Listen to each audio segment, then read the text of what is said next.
മദിരാശി പട്ടണത്തിന് ഒരു പ്രത്യേകതയുണ്ട്. മറുനാട്ടുകാര് രണ്ട് കൈ നീട്ടി സ്വീകരിക്കും, ചിലപ്പോ ആകാശത്തോളം പൊക്കും.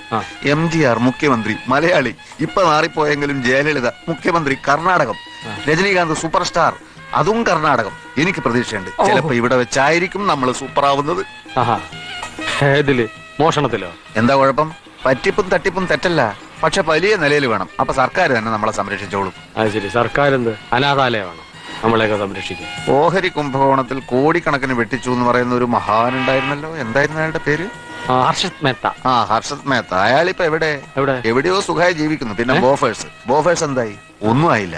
അതാ ഞാൻ പറഞ്ഞത്, നമ്മളെ പോലുള്ള സാധാ കള്ളന്മാരെ മാത്രമേ സർക്കാർ പിടിച്ച് ജയിലിനകത്തിടൂ. ഏത് എടോ ധർമ്മ, വലിയ നിലയിലുള്ള തട്ടിപ്പ് നടത്തണമെങ്കിൽ രാഷ്ട്രീയമേ രക്ഷയുള്ളൂ. അതിനുള്ള തൊലിക്കെട്ട് എനിക്ക് ഏതായാലും ഇല്ല. ഓർക്കുമ്പോ ഇപ്പോഴും കിടുങ്ങിപ്പോവാ. പോലീസിന്റെ വലയിലെങ്ങാനും നമ്മൾ പെട്ടിരുന്നെങ്കിലോ? ഫുൾ ടൈം ദൈവം ഇപ്പൊ നമ്മളെ പോലുള്ളവരുടെ കൂടെയാ, പേടിക്കാനേ ഇല്ല. ഈ ഭയന്നുള്ള ജീവിതം ഇച്ചിരി കട്ടി തന്നെയാണേ.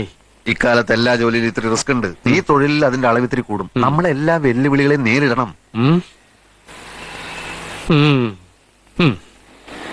ആരും നമ്മളെ തിരിച്ചറിയാത്ത ദൂരെ ഏതെങ്കിലും നാട്ടിൽ ചെന്ന് കുറച്ചു ദിവസം സുഖമായിട്ട് താമസിക്കണമെന്നാണ് എന്റെ ആഗ്രഹം.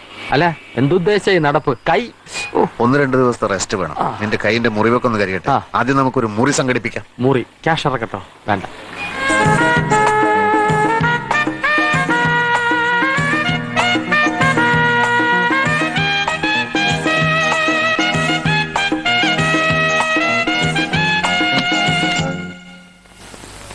എന്നാ വേണം സാർ? ഒരു ഡബിൾ റൂം. റൂം ഒന്നും കാലിയില്ല സാർ. ഒരു റൂം മതി. ഇല്ല സാർ. എന്തുകൊണ്ടില്ല? നമുക്ക് വേറെ നിക്ക്. ഞാൻ കേരള പോലീസ്, ഇയാൾ ആന്ധ്ര പോലീസ്. കേരളത്തിൽ നിന്ന് ഒരു MLA ഒളിവ് പോയിരിക്കുക. അയാളെ കണ്ടുപിടിക്കാനാണ് ഞങ്ങൾ വന്നത്. ഇവിടെ ഉണ്ടോ അയാള്? ഇങ്ങ ഇല്ല സാർ. വിശ്വസിക്കില്ല. എല്ലാ റൂമും ഞങ്ങൾക്ക് പരിശോധിക്കണം. സത്യമാ അന്തമാതിരി MLA ഇങ്ങ ഇല്ല സാർ. ഇല്ലെങ്കിൽ ഞങ്ങൾക്ക് റൂം കൊടു. ഇവിടെ താമസിച്ചോണ്ട് വേണം ആ MLA പിടിക്കാൻ. MLA കിട്ടിയില്ലെങ്കിൽ തന്നെ അറസ്റ്റ് ചെയ്യും. കൊടു റൂം.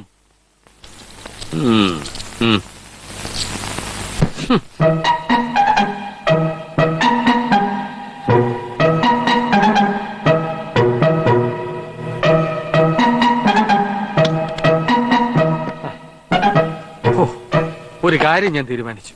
1000-10,000 രൂപ റേഞ്ചിലുള്ള ഇടപാട് നഷ്ടമാണ്. വലുതിനും ചെറുതിനും പ്രയോഗിക്കുന്ന ബുദ്ധി ഒരുപോലെ അല്ലേ?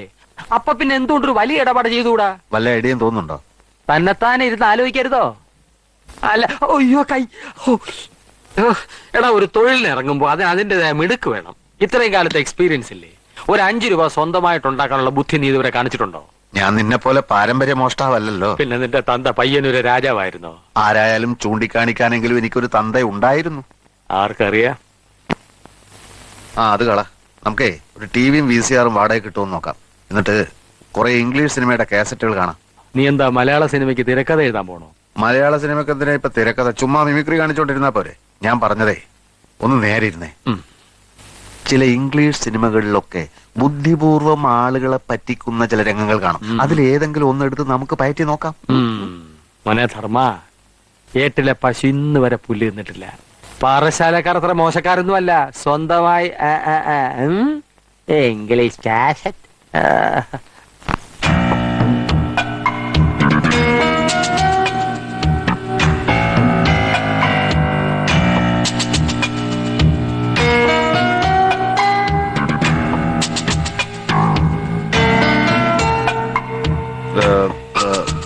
Excuse me? Yes sir. I have some precious diamonds with me. മലയാളിയാണെന്ന് തോന്നുന്നു. ഞാനും മലയാളിയാണ്. നിങ്ങളുടെ മുതലാളിയും മലയാളിയാണെന്നറിയാം. എന്റെ കയ്യിൽ വില കൂടിയ കുറച്ച് ഡയമണ്ട്സ് ഉണ്ട്.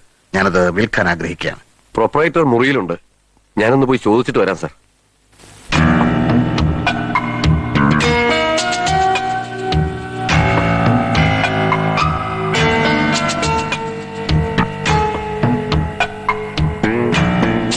വരൂ സാർ. Please come. ബാല, നാരായണനാരെങ്കിൽ വിളി. ശരി sir. Good morning mister Varghese. Good morning. എന്നെ എങ്ങനെ അറിയാം? ഇവിടെ വരാറുണ്ടോ? ഇല്ല, പക്ഷേ താങ്കളെ അറിയാത്തവൻ മലയാളിയാണോ? കല്ലാട്ടുകുളങ്ങര അന്തോണിച്ചൻ മകൻ വർഗീസ് എന്ന പേരുള്ള രത്നവ്യാപാരി തന്റെ ബിസിനസിന്റെ പേര് അയൽനാട്ടിലും ഉറപ്പിച്ചിരിക്കുന്നു. എന്റെ അപ്പനെ അറിയോ? കല്ലാട്ടുകുളങ്ങരയാണോ വീട്? അല്ല, മണ്ണാർക്കാട്ടാണ്. തൃപ്പങ്ങോട്ട് എന്ന് കേട്ടിട്ടില്ലേ? പഴയ നായർ തറവാട്. പൂവ്. ഞാൻ അവിടത്തെയാണ്. എന്റെ അച്ഛന് രത്നക്കല്ലുകൾ വലിയ പ്രിയമായിരുന്നു. വലിയൊരു ശേഖരം ഉണ്ടായിരുന്നു. മരിക്കാറായപ്പോഴേക്കും പലതും കൈമോശം വന്നു. ബാക്കി വന്നത് വിൽക്കരുതെന്നും പറഞ്ഞ് എന്നെ ഏൽപ്പിച്ചു. ഇഷ്ടമുണ്ടായിട്ടല്ല, പക്ഷെ വിൽക്കേണ്ടതായ ഒരു പരിതസ്ഥിതി വന്നു ചേർന്നു.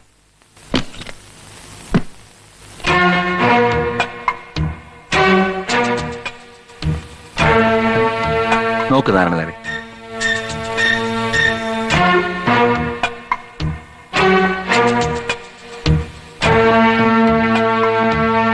ബെൽജിയം കട്ടിംഗ് ആണ്.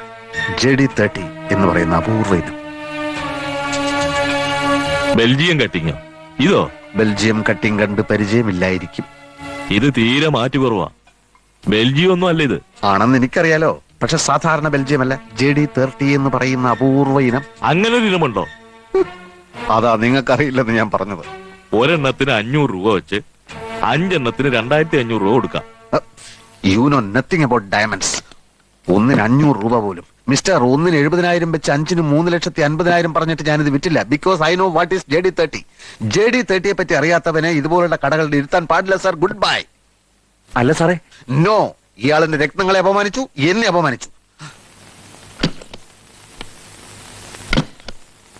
ഞാൻ ഇതുവരെ കേട്ടിട്ടില്ല മുതലാളി JD30. നിങ്ങൾ കേട്ടിട്ടില്ലെന്ന് വെച്ച് അങ്ങനെ ഒരു ഇനം ഉണ്ടായി കൂടുന്നുണ്ടോ? Stop please.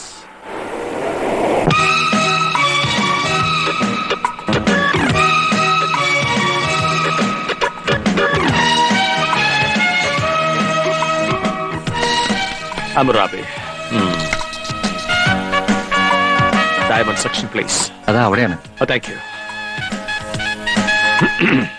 What can I do for you, sir? Oh my God. English കേട്ട് മടുത്തിട്ടാ മലയാളിയുടെ കടയിൽ കയറി വന്നത്. ഇവിടെ ഇംഗ്ലീഷ് ആണെങ്കിൽ ഞാനങ്ങ് പോയേക്കാം. എന്താ? Oh, I'm sorry, sir. വീണ്ടും ഇംഗ്ലീഷ്. Sorry, sir. ആണ്ടത് പിന്നെ ഇംഗ്ലീഷ്. എന്റെ പൊന്ന് സഹോദരൻ, ഞാൻ പത്തനാപുരംകാരനാണ്, അമേരിക്കക്കാരനല്ല. അടുത്ത ആഴ്ച എന്റെ പെങ്ങളുടെ വിവാഹമാണ്. വില കൂടിയതും ഭംഗിയുള്ളതുമായ വളകൾ, മാലകൾ, കമ്മലുകൾ തുടങ്ങിയവയ്ക്ക് വടിവിഴിഞ്ഞ പോലെ നോക്കിക്കാതെ എടുത്തിങ്ങി നിരത്തിയാട്ടെ. ഇപ്പൊ എടുക്കാം, സർ.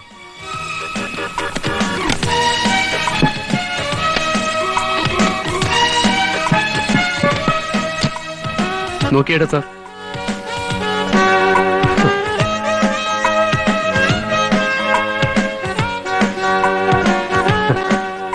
കല്ലുകളൊന്നും കൊള്ളുകയില്ല. എനിക്ക് വില കൂടിയ കല്ലുകളുണ്ടല്ലോ, കല്ല്, അത് പതിപ്പിച്ച ആഭരണങ്ങളാണ് വേണ്ടത്. ഇത് വിലയുള്ളതാണ്, സർ.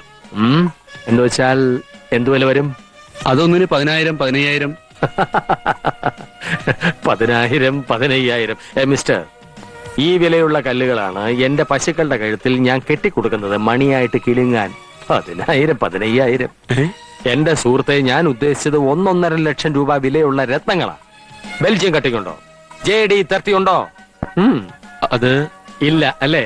നിങ്ങളുടെ മുതലാളി ഇങ്ങ് വിളിക്കും. അല്ലെങ്കിൽ വേണ്ട, ഞാൻ കൂട്ടിന്ന് പറഞ്ഞോളാം. വെറുതെ ജുവലറി ഷോപ്പ് എന്ന് പറഞ്ഞ ആളെ വടിയാക്കരുത്. കഷ്ടം. JD30 ഇല്ല അത്രേ. എവിടെ നിങ്ങളുടെ മുതലാളി അകത്തുണ്ട്. ഓ, ഇത്ര പെട്ടെന്നകത്തായോ? ക്ഷമിക്കണം സാർ, എന്ത് ചെയ്യാൻ? വിവരദോഷികളായ ജോലിക്കാരാണ് ഒരു സ്ഥാപനത്തിന്റെ ശാപം. ഇയാൾക്ക് അറിഞ്ഞുകൂടാ. JD30 പറ്റി കേട്ടിട്ടേ ഇല്ല പോലും. സാരമില്ല, വിവരക്കേട് ഒരു കുറ്റമല്ല. എനിക്ക് എന്തായാലും ബെൽജിയം കട്ടിംഗ് JD30 കിട്ടിയേ പറ്റൂ. ഞാൻ ഒരു കല്ലിന് 1 ലക്ഷം രൂപ വരെ തരാം.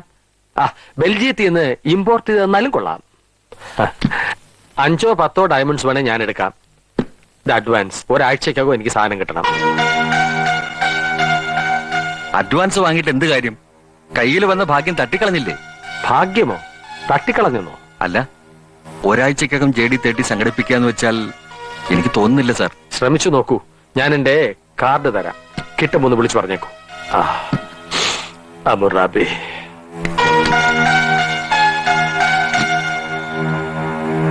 ഇറങ്ങി പോകളവാ. ഡയമണ്ട്സിന്റെ മാസ്റ്റർ ആണത്രേ. 70,000 അയാള് തന്നേനെ. 1 ലക്ഷത്തിന് ഇയാൾക്ക് വിറ്റിരുന്നേലേ. 5 കല്ലിന് 1.5 ലക്ഷം രൂപ ഒറ്റയടിക്ക് ഇങ്ങ് പോന്നേനെ. ദ്രോഹി, പോണോ എന്റെ മുമ്പിൽ നിന്ന്? മുതലാളി, എടോ പോകാൻ. May come in sir? Yes come in. Excuse me. Yes please come in. Sorry, ഞാൻ എന്റെ കണ്ണട എടുക്കാൻ മറന്നു. സാർ ഒരു മിനിറ്റ്. നോ, ഞാൻ ഇപ്പൊ തന്നെ ഡയമണ്ട്സ്.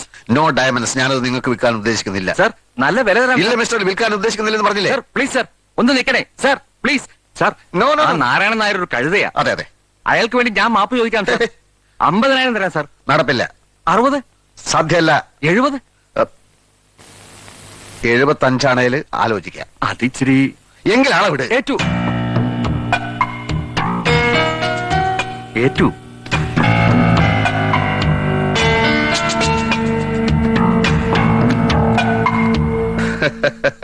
ഇനിയെങ്കിലും വിവരമുള്ളവരെ ജോലിക്ക് നിർത്താൻ ശ്രമിക്കണം. എനിക്ക് നിങ്ങളെ ഇഷ്ടമായി. ഇനിയും ബെൽജിയം കട്ടിംഗ് JD30 കയ്യിൽ വരുമ്പോൾ ഞാൻ ഓർമ്മിക്കാം, അന്തോണിച്ചൻ മകൻ വർഗീസ്. Thank you. ആ ഇതിനിടയില് സാറിന്റെ പേര് ചോദിക്കാൻ മറന്നുപോയി. എന്നിട്ടും നമ്മൾ കച്ചവടത്തിൽ ഏർപ്പെട്ടില്ലേ? അപ്പൊ പേരിലല്ല, പ്രവൃത്തിയിലാണ് കാര്യം. നമ്മൾ ഇനിയും കാണും.